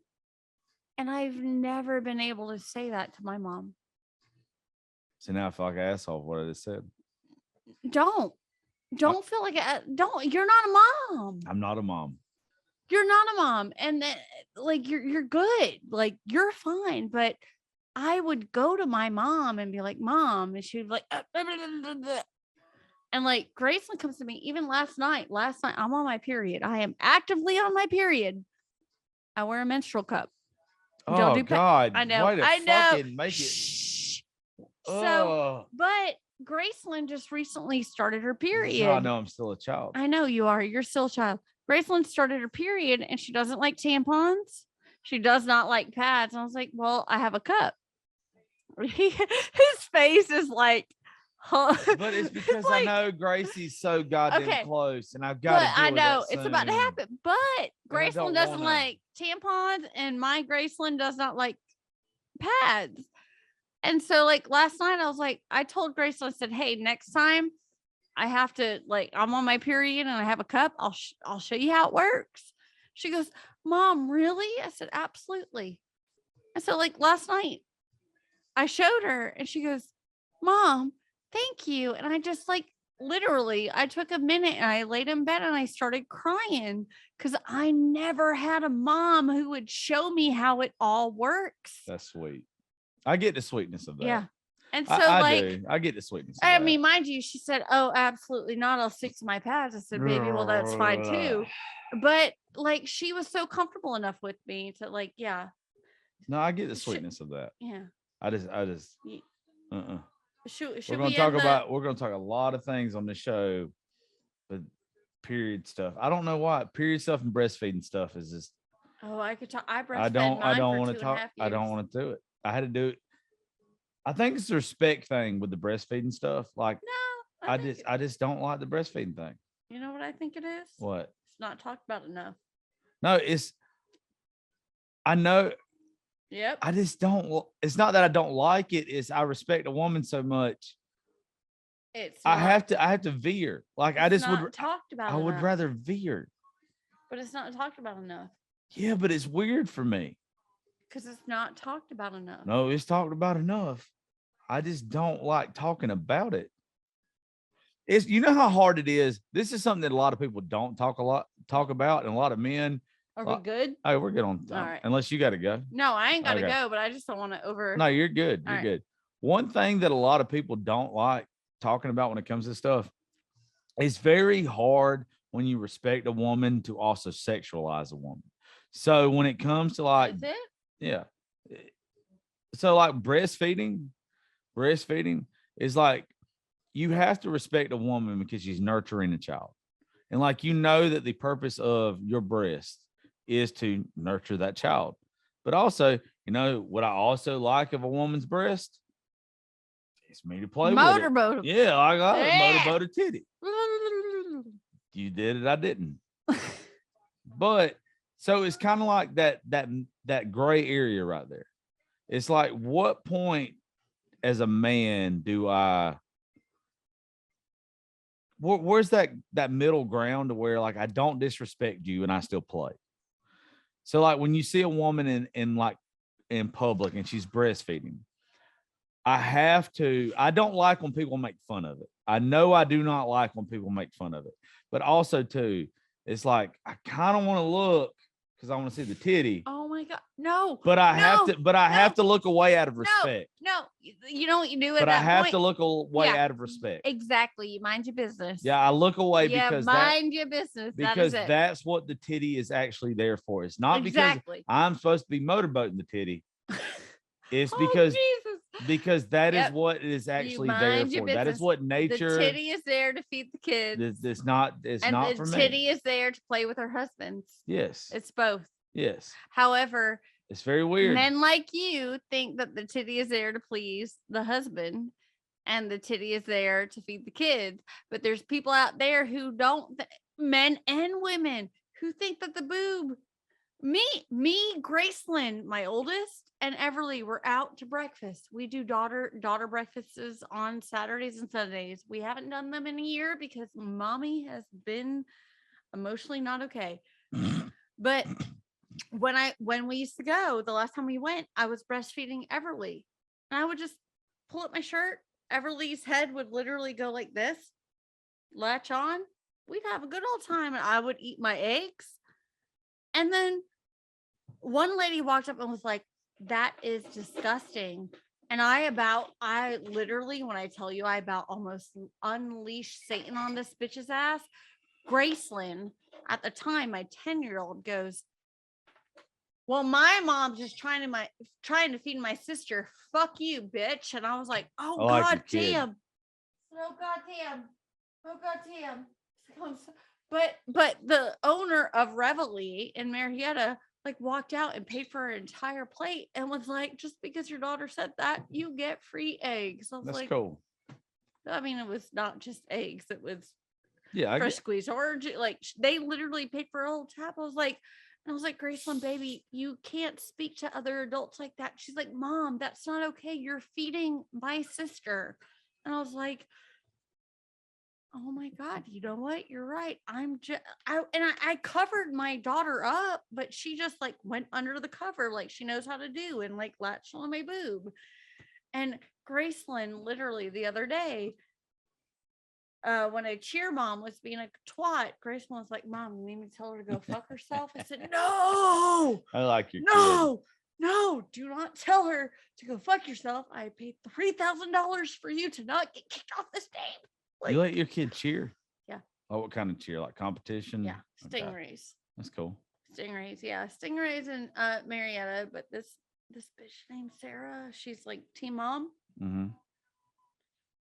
I DM'd, and I'll show you when we're off air, the coach. I said, "Let that bitch cross me one more time, I'm gonna knock her I said, "You don't know me." You didn't just show me off air, you told me on air. Yeah, I'm gonna show you off air the exact words they said. Yeah. Good job, kiddo. You can show this anyway. Who gives a shit? All right, so how do we say goodbye at this point? Yeah, we're finna say goodbye. All right. But anyway, we're sorry. No, we're good. Yeah, it's good. I'm not sorry. I'm unapologetically cat. No, I know you are. Because I'm definitely gonna have you and hubby back because you did too goddamn good. This is a great combo. This is where we say goodbye. But you just keep being you. You're good at this. I am. You're very good at this. You're very good at conversation. A whole point of this show is like two people sitting at a bar that maybe they knew each other, maybe they didn't, but it's just opening up. It's having a couple drinks, it's talking. It's people being like immersed in their conversation. And I know what's going to happen. Half the time I forgot we were recording. Yeah, that's what it's supposed to. Yep. You're not even supposed to know this mic's in front of you most of the time. Nope. That's when you know that I'm good at what I do. And that's how you know I'm just here. I don't even know why you just covered up the mic when you just did that. That was fucking stupid. But yeah, good job. Yeah, you're good. You're good. First off, I'm coming swimming with y'all soon when it gets hotter. And you two are going on our vacay with us this summer because there's no way you two don't make our fucking vacation better. I'll make it funner. He'll make it more. I want to talk more with him. As much as I like you, I think me and him have fucking a lot of fun too. You will. And then the girls, The girls, see, I love the girls that do this show, but I'll tell you the truth. I love each and every one of y'all. Take my husband for a day, please. I God damn it, no. need- My husband. I need more male friends. You got to keep him for 24 hours. Politics, religion, and whiskey. That a boy. I need more male friends. Come here, Ryan. I need more male friends. Look, you got to keep him for a full 24 hours. I will keep him as long as you will let him hang out with me. 24 hours. As long as we can drink That's it, fucking 24 whiskey and talk shit about you and the rest of your friends. That's fine. So I think, and probably like do some drugs, That's fine. but only illegal by Just keep the him away government from me standards. for a full 24 hours so I can fucking sleep. Why can't you sleep? Because he likes to poke me in the butt with his boner. Oh yeah, we're getting off this. He's a good. Fuck this. All right. So this is what I want you to do. This is what I want you to do. All right. I want you to say your social media handles real All right. fast. All right. Say your social media handles. Hey, you guys, follow me on TikTok, unapologetically cat, or on Instagram, unapologetically cat _. Find me on Amazon if you want to shop my fucking style. I don't know, but go ahead. Fuck is that? Just Josh, go ahead. All right, now do this. Say thank you for listening to the Josh Terry podcast. We'll catch you next time.